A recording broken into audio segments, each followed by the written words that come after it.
Livro de Gálatas, capítulo 5, versículo aqui do 7 ao 12, a graça. Corrieis bem, quem vos impediu para que não obedeçais à verdade? Paulo estava se referindo aos falsos mestres, que estavam tentando afastar os Gálatas da cruz e levá-los para outras coisas. O que acontece hoje, mesmo que dizem que vivem pela graça, é mentira, porque se o seu líder espiritual te coloca para viver pela escravidão de andar diante de regras criadas por ele, pela denominação dele, pela cultura dele, você não está vivendo pela graça, mas está vivendo por lei, e a lei não anda de mão dada com a graça. Esta persuasão não vem daquele que vos chamou. Um pouco de fermento, a contaminação, leveda, polui toda a massa. A introdução deu uma quantidade mínima da falsa doutrina. Com o tempo, abalará todo o sistema da crença.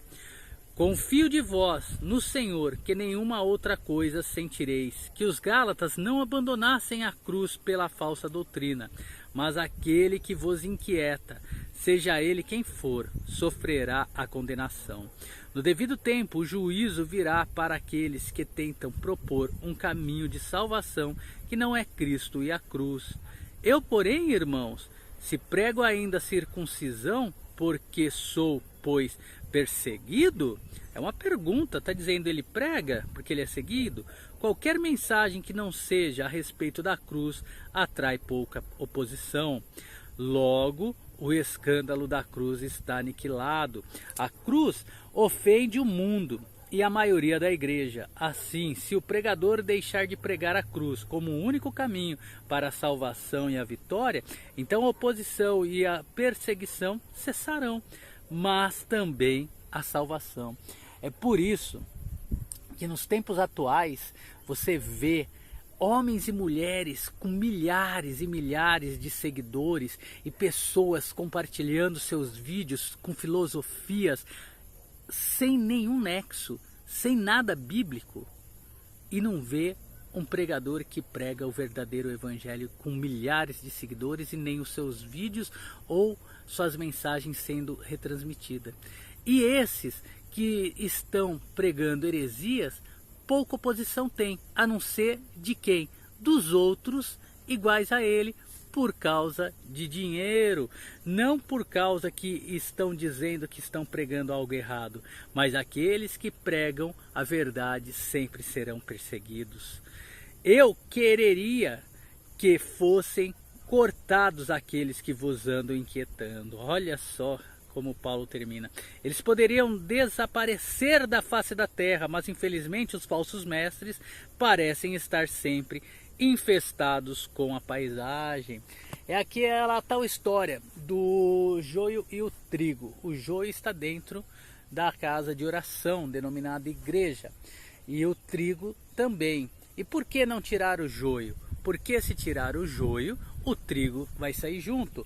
Um bom exemplo, uma denominação em que eu congregava, tiraram um pastor daquela igreja e colocaram ele em outra igreja mais próxima da casa dele. Nem ele queria, e a surpresa de todos, quando tiraram, e era uma distância de mais ou menos 5 quilômetros ou mais, toda a igreja saiu junto e foi junto dele. Isso é um exemplo do joio e o trigo. Se o povo fosse para a igreja por causa de Jesus e da nova aliança, eles não teriam saído e nem o pastor teria permitido isso. Porque o pastor ele serve para cuidar do rebanho, para direcionar o rebanho.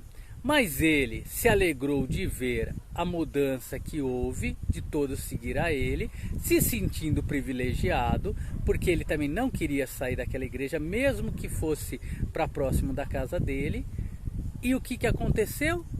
A igreja não sobrou praticamente ninguém. Lembro que eu chegava lá, o pastor que foi colocado junto do outro chegava atrasado. O segundo pastor que esse pastor exigiu não ia para a igreja, ia para as outras igrejas pregar o evangelho para ganhar um dinheiro. E o segundo pastor, vocês já viram? Ter um pastor, o vice e mais outro vice, que era o que já era o segundo pastor da igreja, abandonou a igreja. Porque ele se sentiu mal em ser mantido como segundo, mas ter um outro segundo que nem ia na igreja. Então era eu, o pastor que foi colocado, 2 ou 3 pessoas que iam malemar às quartas e às sextas, e aos domingos dava umas 5 a 10 pessoas. E esse pastor que foi colocado, eu lembro que ele falava que ele ia abandonar a igreja, porque ele achava que a culpa era dele. A culpa era dele? Não, a culpa é daqueles que não andam segundo a vontade de Deus, que não buscam a Cristo, mas buscam alguém famoso ou que tenha um amor por essa pessoa, um amor carnal e não de Cristo.